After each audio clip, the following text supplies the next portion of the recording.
Hi students, बेटा good morning all of you. तो आप कैसे हैं? आज हम चल रहा हूँ क्लास 8 में सिविक्स और लेसन ये आपका सिविक्स के बुक का लास्ट लेसन है, लेसन 10। इसका नेम है लॉ एंड सोशल जस्टिस। और हम लोग इसमें 2 वीडियो पहले कर चुके हैं। अगर आप नहीं देखे हैं तो यूट्यूब जाकर देख सकते हैं। और लेसन का ये 3rd वीडियो होगा। टॉपिक का नेम है new law to protect the environment.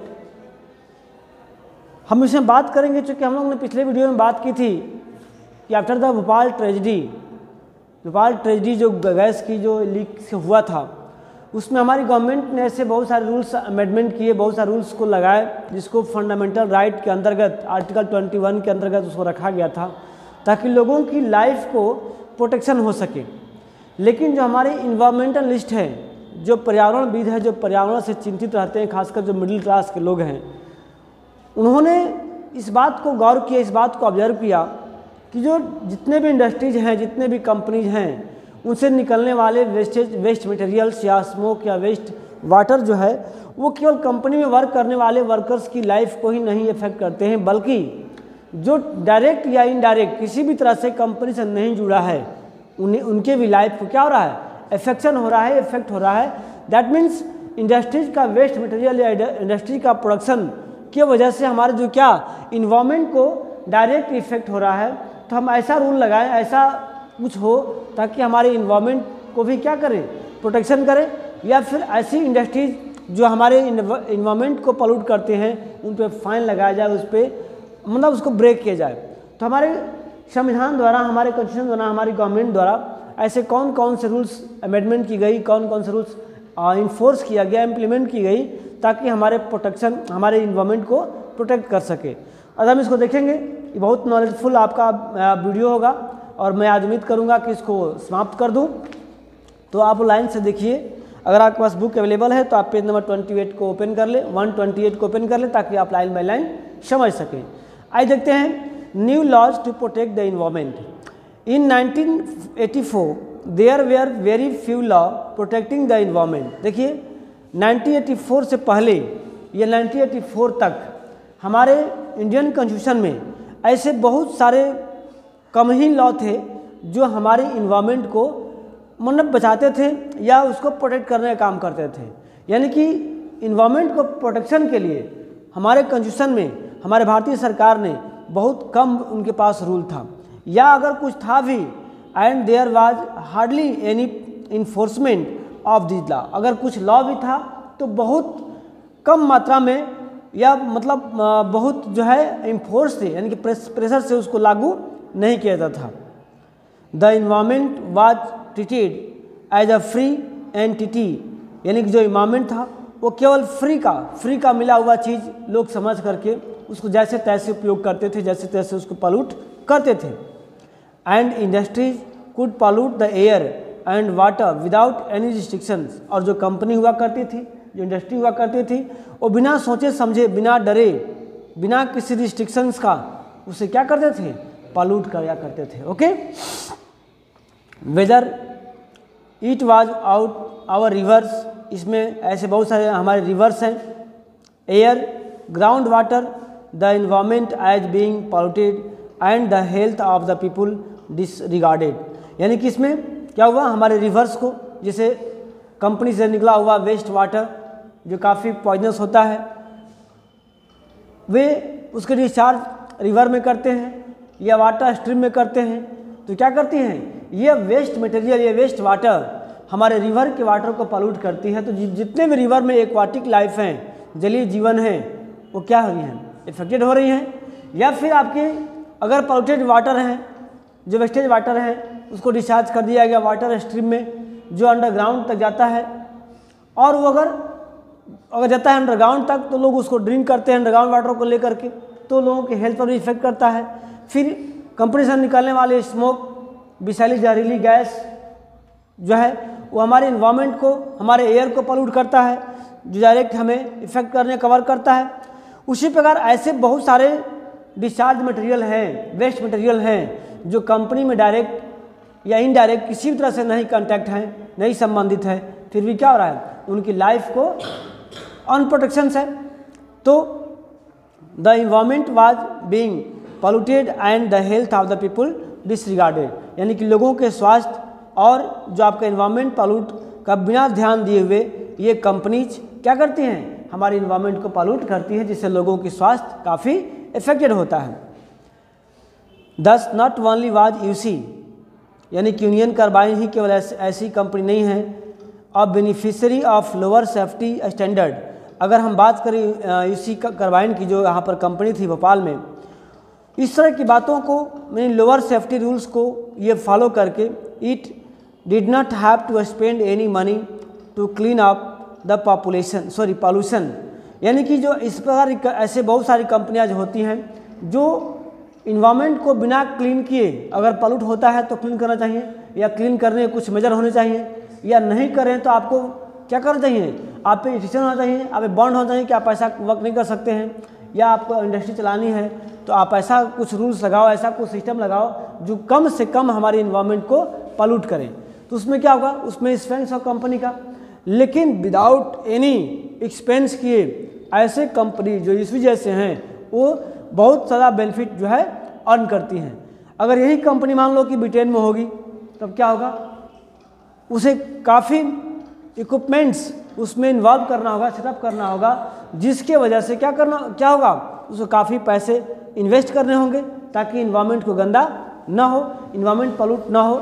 लेकिन हमारे कंट्री में क्या है, इस तरह कोई रिस्ट्रिक्शन नहीं है, कोई रिस्ट्रिक्शन उसमें नहीं था ताकि हमारे कंट्री के इन्वायरमेंट को या इन्वायरमेंट को पॉल्यूट करने से रोका जा सके। तो ऐसे कंपनी, इसीलिए एक बात आपने सबसे स्टार्टिंग में पूछा गया था कि why UC carbide setup in India, UC carbide हमारे कंट्री में ही क्यों सेटअप हुई, तो उसमें बात आपने पढ़ी थी 2-4 पॉइंट को। सबसे पहला, यहाँ चीप लेबर इजीली अवेलेबल है, दूसरा कि इन्वायरमेंट को आप फ्रीली प्रोड्यूस कर सकते हो, उसमें कोई रोक टोक गवर्नमेंट का नहीं है ना। अगर यही अदर कंट्री में होता तो वहाँ पर आपको पॉल्यूट करने से रोका जाता, आपको सेफ्टी रूल फॉलो करना होता। जैसे यहाँ पर बिना सेफ्टी रूल की वजह से बहुत सारे लेबर्स का जान चली गई, बहुत सारे डिसेबल हो गए, बहुत लोगों का रोजगार जो है छूट गया। इन तमाम बातों से जो है इंडस्ट्रीज हमारे कंट्री में या डेवलपिंग कंट्री में सेटअप होती है ताकि कम से कम इन्वेस्टमेंट में अधिक से अधिक बेनिफिट कर जा सके। Next, in the USA this is a necessary part of the production process, यानी कि अगर हमारे कंट्री में है तो न सेफ्टी रूल का ध्यान है, न इन्वायरमेंट के पॉल्यूशन का ध्यान है, न लोगों की लाइफ का हेल्थ का ध्यान है, और लोग इसे कम से कम खर्च में, यानी कि इन सभी चीज़ों का जो एक्सपेंस है उसको लोग बचा लेते हैं और प्रोडक्शन करते हैं, अधिक बेनिफिट लेते हैं। लेकिन अगर यही हम बात करें वैसे की, तो वहाँ पर नेसेसरी हो जाता है कि अगर आप प्रोडक्शन करते हैं तो आपको सेफ्टी रूल को, इन्वायरमेंट के पॉल्यूशन को, लोगों की हेल्थ को, इन सभी चीज़ों को ध्यान रखना होगा, और इन सभी चीज़ों पर को वर्क करते हुए आपको कंपनी जो है इस्टेब्लिश करनी है, प्रोडक्शन करना है। तो वहाँ क्या होगा, इनकी जो इनकम है, उनकी जो सेविंग है, इंडिया की अपेक्षा कम हो जाएगा, है ना। आगे देते हैं next paragraph. The Bhopal disaster brought the issue of the environment to enforcement forefront, यानी कि भोपाल डिजास्टर के बाद इन्वायरमेंट की इशू एक सामने आई।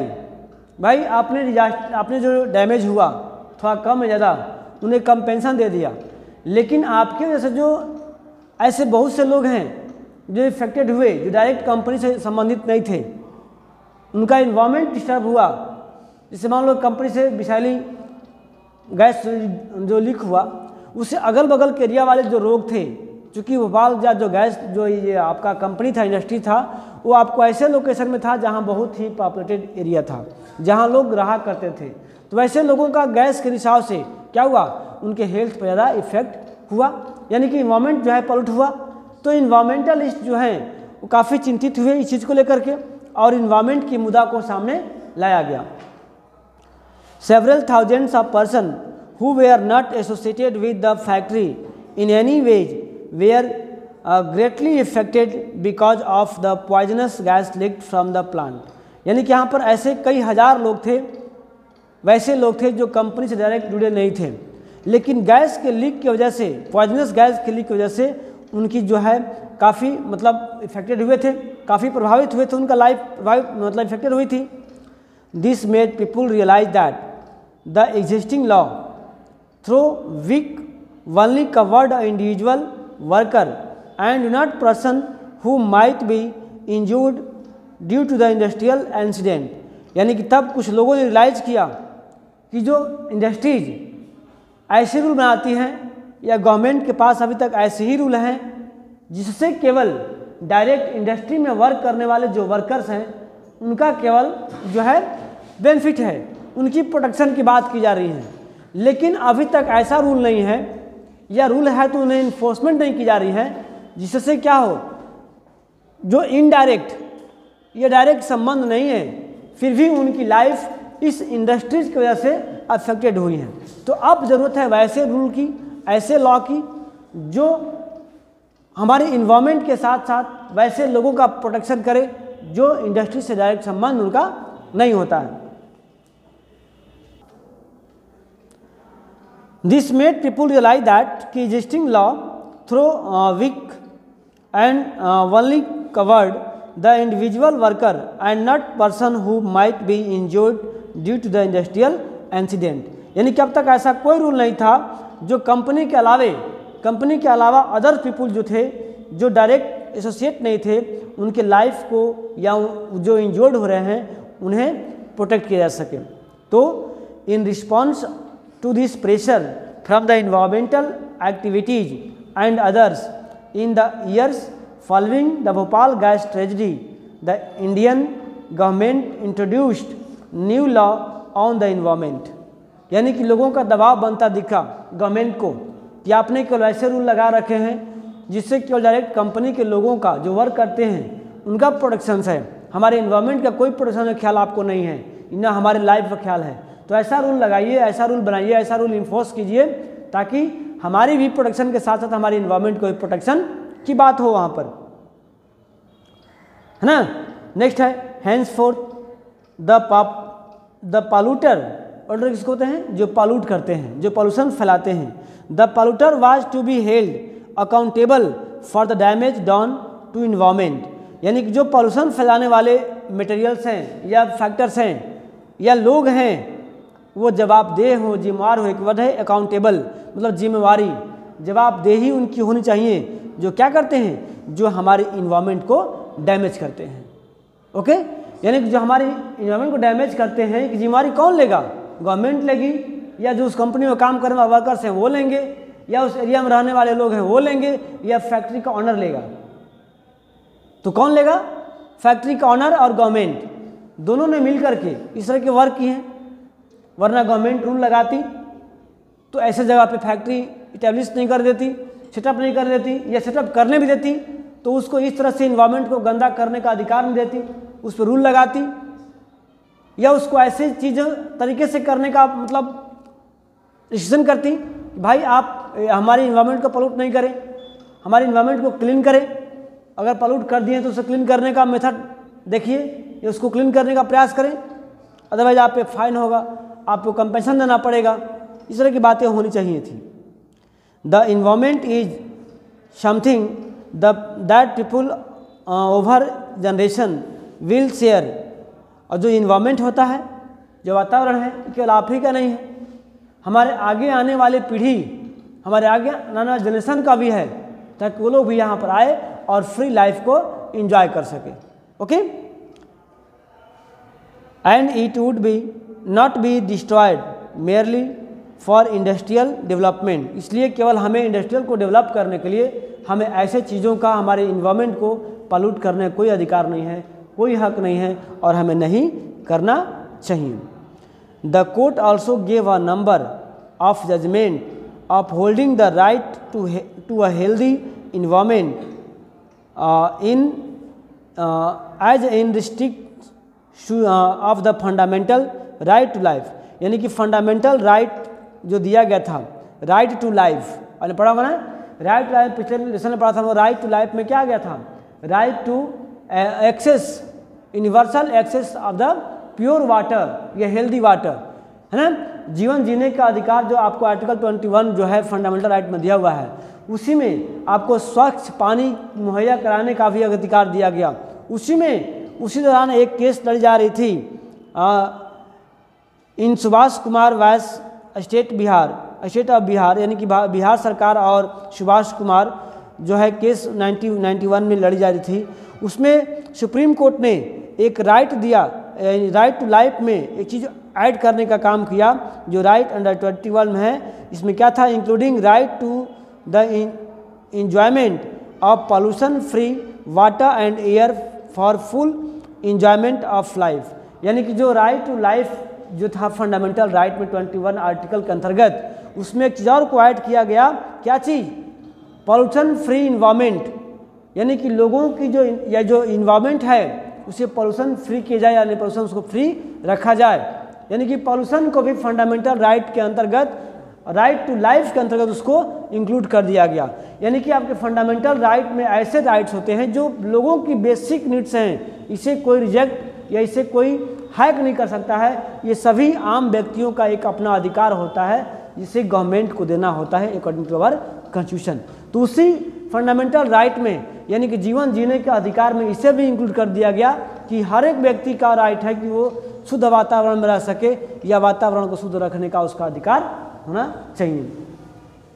The government is possible for setting up law and procedures that can check pollution, clean rivers and produce heavy fine for those whole pollute. Okay, और इस प्रकार जो रूल लगा दिए गए उन प्रोड्यूसर पे जो कि बराबर क्या करें, पॉल्यूशन को चेक करते रहें, इसके बाद क्लीन रिवर्स को क्लीन करें, और जो हैवी प्रोड्यूसर्स हैं वे क्या करें, वैसे चीज़ को प्रोड्यूस करें जो पॉल्यूशन को न करें या पॉल्यूशन को फ्री रखें।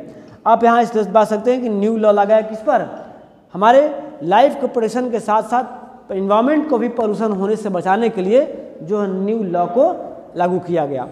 इसमें एक बात हम पढ़ेंगे यहाँ पर कि environment as a public facility, जो इन्वायरमेंट है वो क्या है, एक पब्लिक फैसिलिटी की तरह है। तो हम इसको देखेंगे, इससे पहले थोड़ा सा हम एक नेक्स्ट पॉइंट को पढ़ लेते हैं जो लास्ट होगा आपका कंक्लूजन, यानी कि निष्कर्ष। इससे निष्कर्ष क्या निकलता है, आपका टॉपिक है लॉ एंड सोशल जस्टिस, यानी कि नियम सोशल जस्टिस के लिए क्या होता है। हम देखते हैं यहाँ सबसे बड़ी बात है कि law are necessary in many situation. जो लॉ है वो क्या है, सबके लिए ज़रूरी होता है, सबकी प्रोटेक्शन के लिए ये आपका मेनी नेसेसरी है। Whether this be the market, office और factory as so on protect people from unfair practices, यानी कि लॉ मार्केट का भी अपना कुछ रूल होता है, यानी कोई भी संस्था होती है, कोई भी ऑर्गेनाइजेशंस होता है, तो वहाँ पर कुछ न कुछ ऐसे लॉ बनाए जाते हैं जिसको सभी मेंबर्स को फॉलोअप करना होता है, सभी मेंबर्स को अप्लाई करना होता है, चाहे वो मार्केट हो, ऑफिस हो, फैक्ट्री हो या कोई भी चीज़ हो जहाँ पब्लिक इंटरेस्ट की बात होती है, तो उसमें किसी भी लोगों का अनफेयर मीन्स ना हो, यानी कोई किसी का एक्सप्लॉइटेशन ना कर सके। इसलिए क्या बनाया गया है, लॉ बनाया गया है ताकि सबकी प्रोटेक्शन वहाँ पर हो सके। Private companies, contractor, business persons in order to make higher profit resort to unfair practices such as paying workers low wages, employing children for working, ignoring the conditions of work, ignoring the damage to the environment etc। यानी कि जो private companies हैं, contractor हैं, business persons हैं, वो क्या करते हैं, अपने बेनिफिट के लिए, अपने को हायर प्रॉफिट अर्न करने के लिए वो कुछ भी तरह के काम करते हैं, चाहे वो अनफेयर मीन्स ही क्यों ना हो। जैसे अनफेयर मीन्स क्या हो गया, अगर कोई वर्कर्स है, एम्प्लॉयर के अंदर में काम करता है तो उसको लो वेजेज दी जाती है, कम पैसे दी जाती हैं, उसे अधिक समय से अधिक आवर काम कराई जाती है, या फिर उसकी सेफ्टी रूल भी का ध्यान नहीं रखा जाता। ये नहीं होता भोपाल ट्रेजेडी में, उसकी सेफ्टी का कोई यहाँ पर कंडीशन नहीं था, कोई यहाँ पर इक्विपमेंट नहीं था कि लोगों का सेफ्टी हो सके। तो वहाँ पर जो डिजास्टर हुई भोपाल में, वहाँ पर इतने सेफ्टी रूल्स नहीं थे कि लोगों को बचाया जा सके, या अगर मतलब लॉस भी हो चुका तो उनकी कंपेंसन दी जा सके। कंपेंसन बहुत कम मात्रा में दी गई थी। अगर यही ब्रिटेन की बात होती, यूएसए की बात होती, तो वहाँ पर बहुत ज़्यादा अमाउंट में उन्हें कंपेंसन देना पड़ता। तो इस तरह की बातें होती हैं। अब major role of the government, अब इस सरकार की बहुत सारी इंपॉर्टेंट रोल होती हैं। क्या होती है, therefore is to control the activities of private companies. अब यहाँ प्राइवेट कंपनी की एक्टिविटीज़ पर, प्राइवेट कंपनी की वर्क पे अब सरकार को ध्यान देना है कि प्राइवेट कंपनी क्या कुछ ऐसा तो वर्क नहीं कर रही है जिससे पब्लिक इंटरेस्ट को लॉस हो रहा है, या फिर हमारे इन्वायरमेंट को लॉस हो रहा है, या किसी का पब्लिक जो फंडामेंटल राइट है उसकी जो है इग्नोरेंस हो रही है। इस तरह की बातों को गवर्नमेंट को ध्यान देना चाहिए। Therefore, it controls the activities of private companies by making, enforcing and upholding law so as to prevent unfair practices and ensure social justice। यानी कि अनफेयर प्रैक्टिस को प्रिवेंट करे, रोके और सोशल जस्टिस को इंश्योर करे, सबका सामाजिक न्याय, सब लोगों का अपना राइट का जो है फंडामेंटल राइट के अकॉर्डिंग जो है सब वर्क कर रहे हैं कि नहीं, या फिर किसी के राइट का कोई हनन न करे। This means that the government has to make appropriate law. इसका मतलब है गवर्नमेंट को एक उचित लॉ लगाना चाहिए, उचित लॉ बनानी चाहिए जो क्या कर सके, and also has to enforce law. Law बनाने के बाद उन्हें लागू भी करना चाहिए। ऐसा नहीं कि नियम बना दिए हैं और रूल को लोग इग्नोर करके अपना जो वर्क कर रहे हैं जो है करते हैं, ऐसा नहीं हो चाहिए। अगर आप रूल बनाए हैं, रूल इम्प्लीमेंटेड है, तो उसको इन्फोर्सली लागू भी करना चाहिए होता है। अगर नहीं करते तो फिर वैसा रूल बनाने का कोई मतलब नहीं होता है। Law that are weak or and poor enforced can causes serious harm as the Bhopal gas tragedy showed। यानी कि इस प्रकार के नियम कानून जो नियम तो हैं लेकिन उसको गलत तरीके से या नहीं लगाने जाने से या इनको फोर्स नहीं करने से हमने देखा था भोपाल गैस ट्रेजेडी में क्या क्या लॉसेस हुई थी। While the government has a leading role in this respect, people can extract pressure so that both private companies and the government act in the interest of society। यानी कि इस प्रकार से गवर्नमेंट रूल लगाए कि लोगों जो पब्लिक इंटरेस्ट है उसको लोग इग्नोर ना करके, चाहे गवर्नमेंट हो या आपको प्राइवेट कंपनीज हैं, वो लोगों के इंटरेस्ट का इग्नोरेंस ना करें, लोगों की प्रोडक्शन का इंटरेस्ट इग्नोर ना करें। Environmental, as we saw, it is one example where people have pushed a public causes and the court have upheld the right to healthy environment and as a instinct to the right of life। यानी कि जो environment, जो healthy environment की जो अधिकार है, right to healthy environment, इसे क्या किया गया, कोर्ट ने सोशल जस्टिस के लिए इसे फंडामेंटल राइट के अंतर्गत इसको इंक्लूड कर दिया गया कि हेल्दी इन्वायरमेंट है, सबका अधिकार है, सबको अधिकार है हेल्दी राइट का। आप जिंदा हैं तो आपके आने वाली पीढ़ी को भी, आपके आने वाली जनरेशन का भी एक फंडामेंटल राइट बनता है कि उसे भी क्या मिले, एक हेल्दी इन्वायरमेंट मिले, जैसा कि आपको मिला था। ऐसा नहीं कि मुझे मिला है तो मैं सब कुछ डिस्टर्ब करके चला जाऊँ, है ना, तो आगे आने वाली पीढ़ी को क्या होगा, उसका तो कोई दोष नहीं है। अगर आप इन्वायरमेंट पोल्यूट करते हैं, आप करते हैं, तो आगे आने वाले वंश से क्या उसमें मतलब फॉल्ट है, तो आप उसके फॉल्टी हैं। इसलिए फंडामेंटल राइट सबका है कि सबको क्या हो, फ्री और आपको हेल्दी इन्वायरमेंट सबको प्राप्त हो।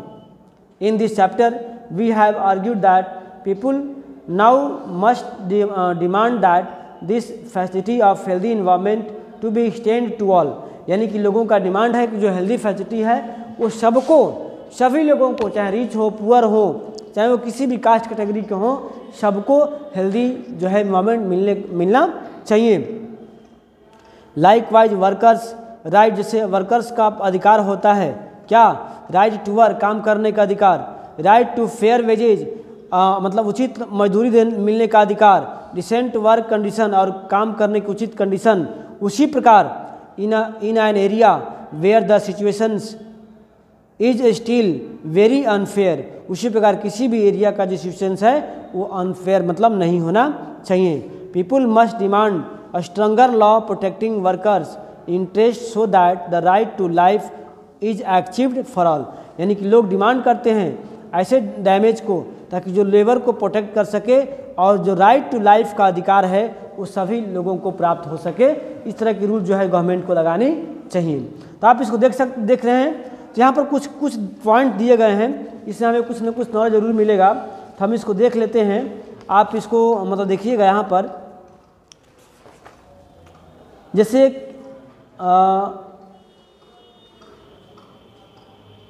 तो देखना है इसको, इसमें ज़्यादा कोई इंपॉर्टेंट पॉइंट नहीं है, आप इसको पढ़ लेना, ठीक है।